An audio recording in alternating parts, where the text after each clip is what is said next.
Assalomu alaykum, hurmatli televizor ko'rguvchilar. Yaxshimsizlar? Dunyo Uyg'ur qurultiyi Tor televiziyasining kunlik xabarlar programmasiga hammanglar xush kelibsizlar. Men riyosatchi Iftixor Abdurashid. Bugun dushanba. Hurmatli ko'rmanlar, tövəndə diqqətinizlər kunlik xabarlar programmamızın təfsilatını bo'lsin. İstanbulda Dünya Uyghur Qurultayının sabiq muavin reisi Dr. Erkin Ekremning töhfələrini taqdirlash marosimi o'tkazildi. İstanbulda 10 yanvar kuni Dünya Uyghur Qurultayı Teklimakan Uyghur Nəşriyyatı, Şərq Türkistan Tədqiqat Vəxbi və Uyghur Tədqiqat İnstitutunun orunlaşdırışıda Dünya Uyghur Qurultayının sabiq muavin reisi, Ankara Hacettepe Üniversitesi'nin Tarix Fakülteti o'qituvchisi, strategiya mutaxassisi və Uyghur Tədqiqat İnstitutunun müdiri dotsent doktor Erkin Ekremning ilmiy əmgəkləri və Şərq Türkistan davası qo'shgan töhfələrini taqdirlash marosimi o'tkazilgan. Bu faaliyet aldı bilen Doktor Abdikerim Boğda Efendi'nin içiliş sözü bilen başlangan. Hürmetlik mihmanlar, kadirlik dostlar, aziz Şarkı Türkistan davası biriki bütün aziz qeyrindaşlarım, septaşlarım. Hemmanlar bugün bizni bu yerge cem kılgan hürmetlik Doktor Erkin Ekrem ustazımızın, akımızın ki vefa ve minnettarlık törenine kadem teşrif kılganlıklar için Çin kalbimden rahmet etimen hemmalarını bu kiçilikimizge kelganliklar için hakikaten köp rahmet. Mazkur faaliyetga yana Dünya Uyghur Qurultayının reisi Turg'unjon Alovdin efendim alayda taklif bilan qatnashgan bo'lib, Turg'unjon Alovdin efendim söz qilib, Doktor Erkin Ekremning uzun yillardan buyon Sharq Turkiston davasi va Dünya Uyghur Qurultayının taraqqiyot uchun o'ynagan roli haqida to'xtalib o'tib, uning odatdagi bir ziyoli bo'lib qolmay, balki o'z millatining taqdiri uchun ko'ngil bilgan va bu yo'lda hayotini sarf qilgan peshqadam bir inqilobchi ekanligini ta'kidlab o'tgan. Assalamu alaykum. Dünyanın her qaysi joylaridagi aziz Sharq Turkistonlik qarindoshlar. Mana bugun bizning strategiya mutaxassisimiz va tadqiqotchi ustozimiz va qurultayimizda uzun yil xizmat qilgan, muavin rais bo'lib xizmat qilgan, muaqqat rais bo'lib xizmat qilgan dotsent doktor Erkin Ekrem efendimni taqdirlash yig'iniga qatnashdik. Bu yig'inni Teklimakan Uyghur Nəşriyyatı ve Ankara'daki Uyghur Tədqiqat İnstitutu birlikte uyuşturganken bu nayeti yaxşı bir faaliyet oldu. Bu Doktor Erkin Ekrem'nin uzun yıldan buyan Şərq Türkistan davasıga, vatanımızın müstakilliği üçün qoşqan töhfəsiga rahmet aytish ve taqdirlash maqsadida içilgan bir yig'in. Bu elbette biz muşundaq dava üçün xizmat qilgan, davaga töhfə qoşqan, uzun yıllar harmay talmay küreş qilgan muşundaq kişilerimizni, bilim insanlarımızını biz taqdirlash bizning mecburiyetimiz. Biz shunday qilgan vaqtimizda andan keyin millatimiz bu insonlarning qadrli qimmatini biladi. Shuning bilan bu davomizni yetaklab mang'anlarga ruhiy jihatdan ilhom bo'ladi. Andan keyin Allohning izni bilan bu davomiz taxmi yuqori pallaga chiqib, inshaalloh oxirgi natijasi ozodlik va mustaqillik bo'ladi. Rahmat. Doktor Erkin Ekremning Sharq Turkiston davosidagi uzun yillik septishi Dünya Uyghur Qurultayının sabiq reisi, Merkezi Germaniyadagi Uyghur Kishilik huquq va demokratiya markazining reisi Dolqin Isa efendim sinliq so'z qilib, Doktor Erkin Ekremning Sharq Turkiston davasi va Dünya Uyghur Qurultayi uchun qo'shgan töhfələrə rahmat bildirish bilan birga o'zining yurak so'zlarini ifodalagan. Assalomu alaykum. Do'stum, septishim Doktor Erkin Ekremning 60-yosh kunini qutluqlayman. Bizning tanışqanımızga Del 31 yıl oldu. 31 yıl ağzın çıkmakka intayın asan. Ama 31 yılını okşaş kademde, okşaş yolda, okşaş irade bilen birlikte ötküzüş unca asan emez. Ben 1994 yılı Türkiye'ye gelgen vaktimde Erkin Ekrem Ankara'da doktorluk okuvatkan bir yaş okuvçuydu. Biz Erkin Ekrem bilen tanışkandan keyin 1994 yılı onun Ankara Batı kentideki uyda Şərq Türkistan Okuyucu Yaşlar Birliği'ni kurduk. Ben reis oldum. Erkin Ekrem muavin reis oldu. Biz Ankara'da nurgulluğun konferanslarını ötkezdik. Xitoyning Sharqiy Turkiston istilosining 45 yillik munosabati bilan biz Anqarada o'qiyotgan 7 Uyg'ur o'quvchi o vaqtda Anqarada shu qadar Uyg'urlar batdi. 40 dan ortiq davlatning elchixonalarining oldiga bayroqlarimizni ko'tarib berib, namoyishlarni qilib, Xitoyning Sharqiy Turkistondagi istilosini amaldan qoldirish ve bizning bir mustamlika millat bo'lganligimizni davlatlarga anglatish maqsadi bilan namoyishlarni yapdik. Men 96-yili Germaniyaga keldim. Dünya Uyghur Yaşlar Kurultayını bu yerdeki septaşlarımız bilan qurdik. 2004-yili Dünya Uyghur Kurultayı kuruldu. Muşluğu bo'lgan bütün jarayonlarda men Erkin Ekrem bilan bir septaş bulup bu yolda mangaladık. Yukarı dediğimizdek 31 yıl demek ki asan. Ama bu 31 yıllık hayat musafem jarayonda ot yakkan samandek nait yalqılanıp ama keyin külge aylanıp ketken. İnqilabçılarına şahit bulduk. Bu jarayonda yana hiç kipiyecektek içilip etsi sulgan dostluklarını köydük. Ama bu 31 yıl jarayonda Erkin Ekrem bilen boğan milli mücadeledeki seferimiz meyli Türkiye'de buradaki vaktlerimiz olsun, meyli Türkiye'den ayrılgan jarayonlarımızdaki bu dostluğumuz, bu septaşlığımız devam kılıp geldi. Erkin Ekrem Dünya Uyghur Kurultayı'nın kuruluşudan ta hazırgıcı boğan jarayonda olsun, milli davayımızın stratejisini, 3 basqıçlık stratejisini yazıp çıkıp milli mücadelemizin bugün xalqarada belgilik bir tesir payda qilgan bolsa, bunun asasını yarattı. Biz bulup mu 2017-yili 6. nöbetlik Dünya Kurultayı'dan keyin men reis bo'lgandan keyin Erkin Ekrem muavin reis bo'ldi. Biz nayt uyum içinde her zaman fikirliş asasında Uyghur erkek kırgınçılık başlangan bu devirdeki mesuliyetimizni tunup yetip davayımızı xalqaro sahnaga olib chiqish, Uyghur erkek kırgınçılığını tok tutuş, dünyanın istaşlığını kozgaş, Xitayning bu Uyghur erkek kırgınçılığındaki ağır cinayetlerini dünyanın gün tertibiga ekilip Xitayni jazoga tartishdan ibaret bu ana maqsad bilan nurg'un faoliyatlarni birlab bordik ve belgilik natijalarni qo'lga keltirdik. Demek 31 yıllık hayat musafimiz jarayonda, dostluğumuz jarayonda biz yaxshi bir do'st bo'lib qolmay deganligidek milli mücadelemizde billa bir sep bulup mühürleme yiterep bu japalık, çatkallık ama şereflik yolunu billa basalığalığımız için üzemni naiti baxtiyar his qiliman. Erkin Ekrem Uyghur xalqının 21. asırda yetiştirip çıkan kabiliyetlik bir ilim adamı. Bir stratejiye mutaxassisi. Bugün yukarı dediğimizdeki Uyghur davası xalqarada ma'lum natijalarni qo'lga keltirgan bo'lsa, to'g'ri strategiya bilan, to'g'ri bir yo'l xaritasi bilan mang'alganligimizning sababidan bo'ldi deb qarayman.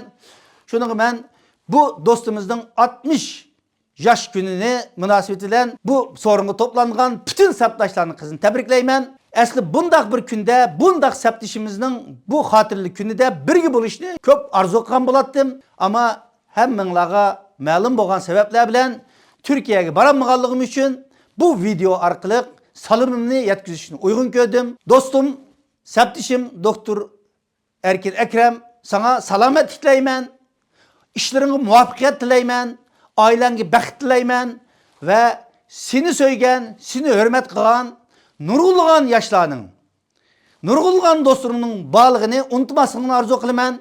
Doktor Erkin Ekrem ötken bir qancha yıllardan buyon nurgulgan yaş mutaxassislarni, izbasarlarni yetiştirip çıktı. Senin yetiştirip çıkan bu izbasarların, bu yaşla milli davayımızın gelecekteki asaslık türklerini teşkil kıldığında hiç şüphe yok. Yolun uçuk olsun. Sana tekrar baxt dileymen. Bu faaliyet asaslıqı strategiya mutaxassisi Doktor Erkin Ekremning 60 yaşqa to'shgan kunida onun Sharq Turkiston davosining muhojiratlik strategiyasini planlash, Dünya Uyghur Kurultayı'nın qurilishidan bugungacha bo'lgan jarayonda ko'rsatgan fidokorliklarini xotirlash uchun ilib berilgan bo'lib, faoliyatda Erkin Ekremning sepdoshlaridan Dünya Uyghur Kurultayı'nın muavin reisi Abdurashid Abdulhamid, Teklimakan Uyg'ur nashriyatining qurg'uvchisi, Dünya Uyghur Kurultayı Diniy ishlar komitetining mudiri Abdujalil Turan qatorliqlarimiz so'z qilib, Doktor Erkin Ekremga o'zlarining ko'ngil so'zlarini ifodalashgan. Erkin Ekrem yüzüge qarab maqtashga arziydigan nayt qimmatlik bir insan, qimmatlik bir dost, qimmatlik bir lider. Şarkı Türkistan halkı için bir şans.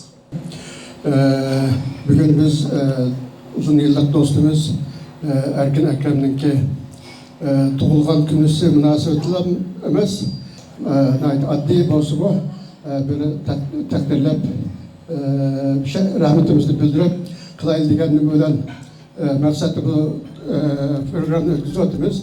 Bu faaliyetga Türkiye'de faaliyet ilip beriyotgan Sharq Türkistan teşkilatları, Dünya Uyghur Qurultayının Türkiye'deki vekilleri, Türkiye'nin her qaysi şehirleri ve dünyanın her qaysi şeylerden kelgen teşkilat mesulleri ve Uyghur tədqiqatçılar, Türkiye'deki dini ölümalar, ziyaliler ve cemaat aksakallarının qatnışısı bilen ilip berilgan bulup, faaliyet yana Türkiye'deki peshqadam ustozlardan Sultan Mahmud Qashqarli Efendi, Sharq Türkistan Ölümalar Birligining reisi Dr. Alimjon Bog'da, Uyghur Adliya Arxiv Ambirining qurg'uvchisi Baxtiyor Ömer, Musajon Uyg'ur, Dr. Abdurahim Davlat, Dr. Mag'firat Kamal qatorliqlarimiz so'z qilib, Dr. Erkin Ekremning Sharq Türkistan da'vosi uchun qo'shgan to'kpilari, fidokorliklari uchun o'zlarining yurak so'zlarini ifodalagan.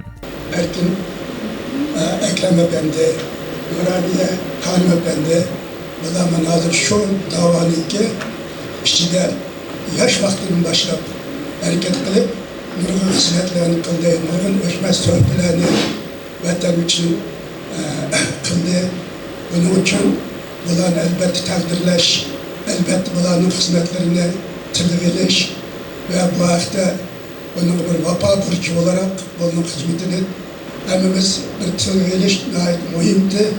Bugün bu işini kıygan Dünya Uyghur Qurultayı Vakfı ve Tarım Teklim'den Uyghur Neşriyatı rehberliğine ben çok rahmet eylemem. Bu faaliyetini orullaştırgan vafadın ibaret hem dinimizde hem bizninki ahlaki kıymetimizde alahide yeri olan vafa. Bu söz aslında böyle bir faaliyetini ilip bağlan Şarkı Türkistan Tədqiqat Vakfı ve Uygur Teklimekan Neşriyatı bu teşkilatlarıma alahide rahmet etme. Hem de Xitay'ın özününki tarihi materyallarına asas kıttırıp vatanımız Şarkı Türkistan'ınki bisibilingan, işgal kılınan toprak diyen şu asaslı ilmi şu kitapını en yakın zamanda men ve Uygur halkı, Şarkı Türkistan halkı görüşünü arzu kılıdı. Bu cihetimi hemimiz töt gözülen kütümüz. Allah bunun gibi muvaffak kılsın. Cenab-ı Allah bunun ki ömrünüzde Allah Teala sağlık, selamet ata kılsın. Hürmetli hanımlar, efendiler ve tarixning sadık şahitleri.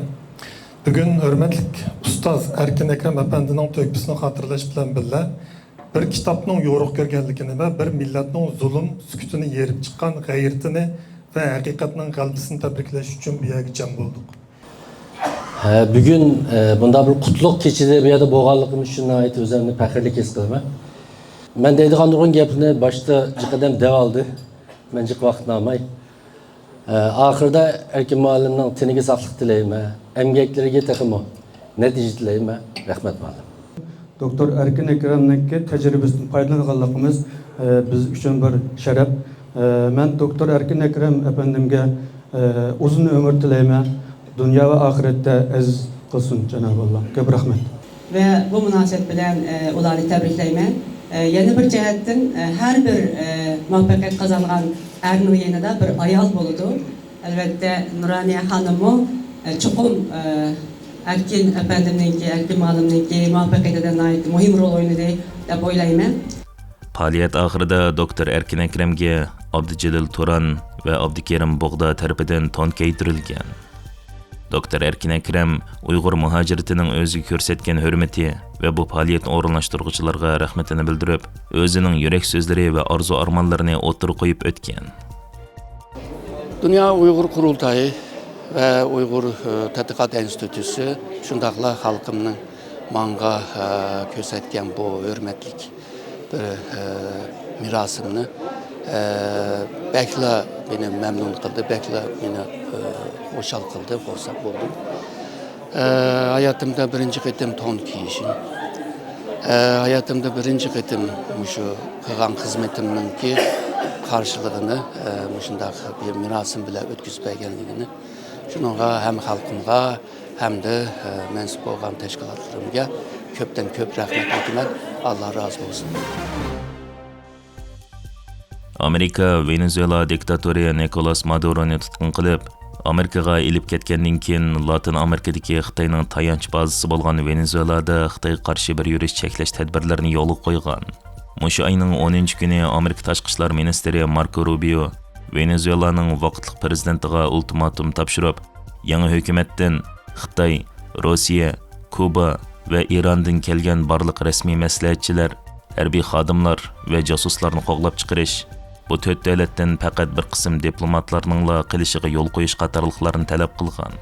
Amerika taratqullari va mutaxassislarning qarashicha, Amerikaning Nicolas Maduroni tutqun qilishi amaliyotda Xitoyning Latin Amerikadagi ta'sirini cheklash va Xitoyning g'arbiy yarim sharning ishlariga aralashishini to'sish bo'lib, Amerika hukumat amaldorlarining Reuters agentligiga bu harakatning Xitoy davlatining yomon g'arazlariga qarshi turish va Beijingni Latin Amerikaning boyliqlarini bulang-talang qilishdan to'sish ekanligini bildirgan.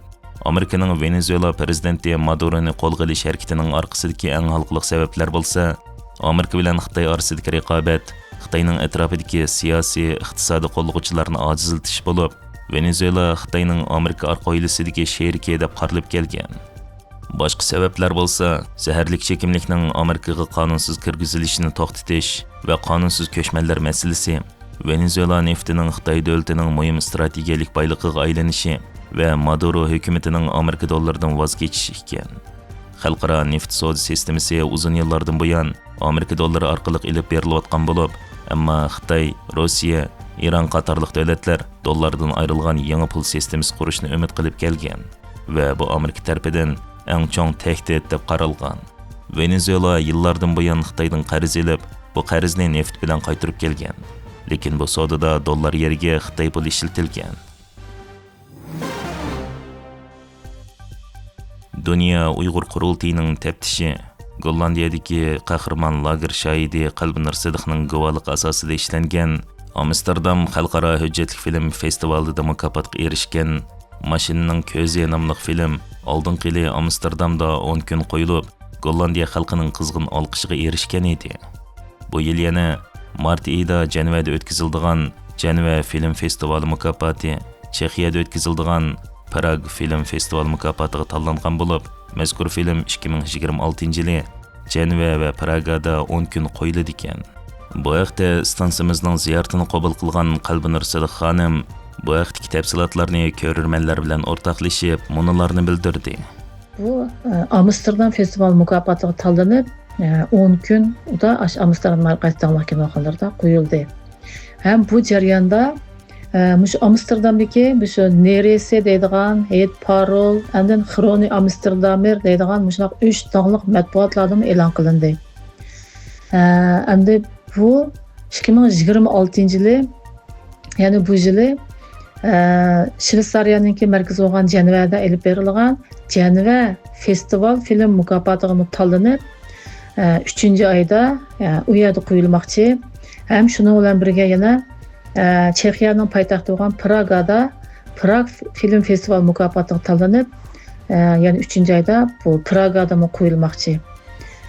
Demak, men o'zim nihoyatda xursand bo'ldim, chunki hozirgi shunday bir vaziyatda, ya'ni bizning Xitoylarning Uyg'urlar ustiga bergan irqiy qirg'inchiligi, zulm davom qilayotgan, qirg'inchilik yurgizayotgan bir vaqtlarda oz bir qism Uyg'urlarniki Xitoyning azroq echayotgan siyosatlariga asosan vatanga berib kelib, Xitoyning tashviqotlariga amnafas bo'lib, tashviqotlarni taqib yurgan shunday bir vaziyatlarda bu filmninki necha davlatlarda shunday qo'yilishi va festival mukofotlariga tanlanib, keng ko'lam tashviq qilib qo'yilishi bu biz Uyg'urlar uchun nihoyatda bir zo'r xush xabar deb o'ylayman.